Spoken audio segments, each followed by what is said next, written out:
কি হবে? দে না দে। না আমার চকলেট আরে আমি নিচ্ছি না। না আমার চকলেট আমি কেন দেবো? আরে তোকে এটাও তোকে দিচ্ছি। হ্যাপি চকলেট দে। Thank you. এই যো। ভালো লাগছে তিনটে। একটা দুটো তিনটে। তুই এর মধ্যে কিছু খাবি? আমি না এটা নিয়ে যাবো পর খাবো। ওটা রাখ যেগুলো দিয়েছি সেগুলো নিয়ে যা। ও না আমি নিয়ে সবাই খাবে, তুইও খাবি, কি অসুবিধা? হ্যাঁ নিজের প্রোটিন দরকার সবার প্রোটিন দিয়ে। চকলেট কিনে কার কি হবে? দে না দে। না আমার চকলেট আরে আমি নিচ্ছি না। না আমার চকলেট আমি কেন দেবো? আরে তোকে এটাও দিচ্ছি আমাকে ওই একটা দিয়ে দে খালি। না যেটা যাকে দিয়েছি সেটা তার। না আরে এটা তো ফ্রিজে রাখবো না আমি তো ধরি না এখন খাবো। আরে আরে ফ্রিজ এটা আমি খোলা যাবে না। আরে ফ্রিজ এখানটায় খোলা রাখ- যাবে আরে না। ডিপে রাখবো না আমি এখানটায় রাখবো। খোলা যাবে না। খুললাম না। বসে আমার পেট ব্যথা করছে। Thank you. You also thank you. আমি কেন থ্যাংক ইউ বলবো? You also thank you. তুই ভয়ঙ্কর ইংলিশ বলিস না। খেয়ে দেবো কেন কাজে দিই। অফিস বন্ধ করে দে। বন্ধটা কি কাল? গরমকাল। বসন্তকাল। বসন্তকাল। তো চকলেট আমিও পেয়ে গেছি।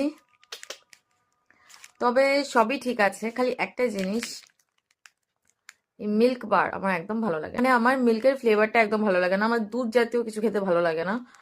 আর সব থেকে বড় কথা যে এইটা আমি খাবো না, কারণ আমার ভালো লাগে না, মানে আমার একটুও ভালো লাগে না। আর সেকেন্ড হচ্ছে যেটা আমার খুব পছন্দের, কিটক্যাট। কিন্তু আমার ভাগ্য এতটাই খারাপ যে অভি যে কিটক্যাটটা এনেছে, আই থিঙ্ক এটা আমি আগে কখনো ট্রাই করিনি, বাট এটা বাইরের পিকচার্সটা দেখে আমার লাগছে যে মিল্কের ওপর নিচে মনে হয় কিছু ক্রাঞ্চিস দেওয়া, কিছু ক্যাডবেরি টাইপ অফ মানে চকলেট টাইপ অফ দেওয়া ফ্লেভার, বাট ওপরটা মনে হয় মিল্ক প্রোডাক্ট দিয়েই তৈরি। কি আর করা যাবে। লাস্টলি 5 স্টার, এটা আমার খুব পছন্দের, বাট এটা উনি খাবেন বলে গেছেন, তার মানে আমি তিনটের মধ্যে কিছুই খাচ্ছি না। আহা কি সুন্দর আমার চকলেটটা পালন হচ্ছে। এটা খাবো বলে খুলছিলাম কিটক্যাটটা, তারপর যা ভেবেছিলাম ঠিক সেটাই হলো। ওপরে মিল্কি বার, নিচে চকলেট।